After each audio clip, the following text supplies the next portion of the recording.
How do you analyze state sovereign immunity under the 11th Amendment on a constitutional law essay? Well, step one, where does an 11th Amendment issue fall in the big picture of a constitutional law analysis? Well, if you remember back to our first video, right, we said there was three major categories. When we're issue spotting a constitutional law essay, we really want to try to put those constitutional law facts into one of three categories: power of the feds, federalism, and individual rights. And when we're thinking about the 11th Amendment, that's usually going to fall under this first category, power of the feds. Remember, power of the feds is just the idea that anytime on a constitutional law fact pattern we see a fed, whether that's a federal court, the President of the United States, or Congress taking an action, we have to ask the question, well, where does this Fed get the power to take this action? Does the Constitution allow them to do this? Because if this is outside the scope, whatever action the Fed is taking is outside the scope of their constitutional power, then we know it's going to be an unconstitutional action being taken by that Fed. So we're thinking about the 11th Amendment and we're trying to place this under what power of the Fed this goes to. We're thinking about federal courts. So anytime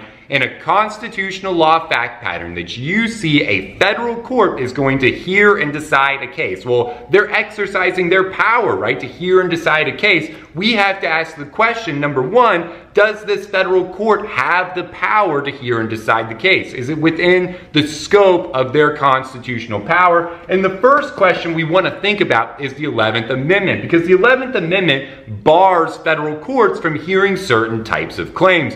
Namely, when the defendant is either a state agency, or a state official, right? The 11th Amendment bars citizens of one state or one foreign country from suing another state in federal court. Remember, under Hans v. Louisiana, though, the Supreme Court extends this reach to include citizens suing their own state in federal court. But the 11th Amendment also prohibits citizens from suing state officials for violations of state law in federal court, right? Those are all the official definitions you're going to hear. But the easy way to think about this, anytime you see a constitutional law fact pattern, you have a federal court that's going to hear and decide a case, you should draw this diagram that I have up here on the board, on the margins of your paper, on your scratch, somewhere. You want to put plaintiff versus defendant, right? Number one, if we're trying to determine whether we have an 11th Amendment issue, is this a federal court? Because if it's a state court, generally 11th Amendment is not an issue. Remember, this is power of the feds. This entire bucket, this entire category we're discussing is whether the feds have the power to take this action. The federal court, the President of the United States, or Congress, right? So if it's a state court, 11th Amendment is generally not going to be an issue. So first, we want to make sure that we have a federal court. The next thing we want to ask is, who is the defendant? If the defendant is a state agency, or a state official, we really want to start thinking about an 11th Amendment analysis, right? So the analyses are going to change a little bit based on whether the defendant is actually a state or a state official, and that's what we're going to jump into. But for instance, right, if you have a constitutional law fact pattern and you have a citizen of a state or a foreign country, so this could be Jones or Smith v. right, Texas. So if you draw in on your little diagram, you go PVD, and the defendant is, let's say, the state of Texas, or an agency, right? So we have Texas DPS, right? The Texas Department of Public Safety. This is where you would get a driver's license. This is clearly an agency of the state of Texas. So if we have a plaintiff suing the state of Texas or an agency of the state of Texas, we know in federal court, we know that the 11th Amendment is going to prohibit that type of claim unless an exception applies. And there's some exceptions, and we're going to draw those out right here. But the starting point rule is, absent an exception, the 11th Amendment is going to prohibit a citizen from suing the state of Texas or an agency of Texas in federal court, right? And so what are our main exceptions here? Number one, we're always going to have the idea of consent.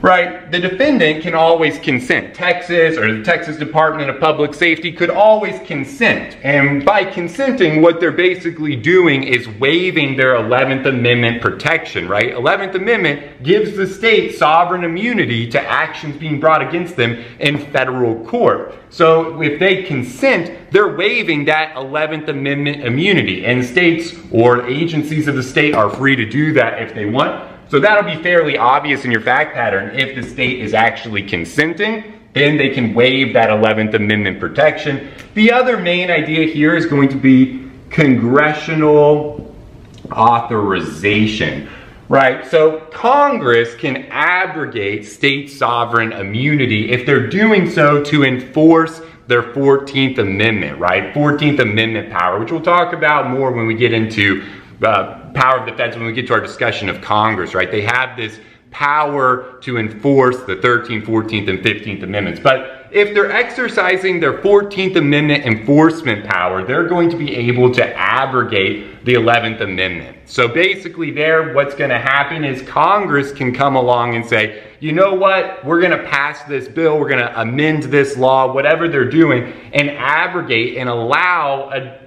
private citizen to sue their state government for basically some sort of enforcement of the 14th Amendment Equal Protection Clause. And again, on a constitutional law fact pattern, this will be very easy to see. If you actually have Congress coming in expressly and clearly authorizing the plaintiff to sue the defendant, that's going to be allowed so long as it's to enforce the 14th Amendment, and they're doing that clearly and expressly. So they would actually need to say, you know, for the purpose of enforcing the 14th Amendment, we're going to allow this plaintiff to sue the defendant for whatever, right? As long as it's based on that 14th Amendment enforcement power and it's clear and express, they're going to be able to Congress can abrogate state sovereign immunity. Those are your main two exceptions when you have a plaintiff suing a defendant who's actually a state or an agency of the state. But what happens when the plaintiff is suing a state official? So plaintiff is suing the governor of Texas, right? Some state official. So this would be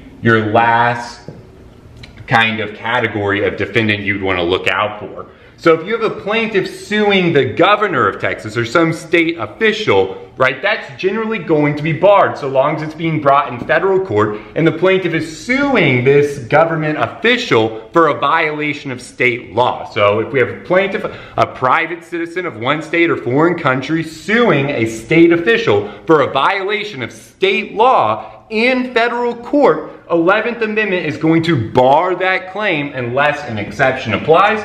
And again, these two exceptions would also apply. So the state official could consent. You could get congressional authorization to do this. But then we have two other exceptions, right? If you're suing a state official, we have this idea of, number one, injunctive relief. And number two, we have this idea of representative capacity, right? So injunctive relief is just the idea that the plaintiff is suing the state official not for monetary damages. The plaintiff is actually suing the defendant to enjoin them. And this is usually going to be either trying to force them to comply with a law, right? You're trying to compel that state official to take some action to comply with a federal law, or you're trying to enjoin them. You're trying to stop them from enforcing a state law that violates a federal law. If the plaintiff is doing that, plaintiff is suing the state official for injunctive relief, that is not going to be barred by the 11th Amendment. State official does not have immunity from injunctive relief. It's only going to be for monetary damages if we're dealing with a state official. Now, if it's a state or a state agency, right, that doesn't apply. Injunctive relief and monetary damages are both going to be barred. But if you're actually suing a state official for injunctive relief,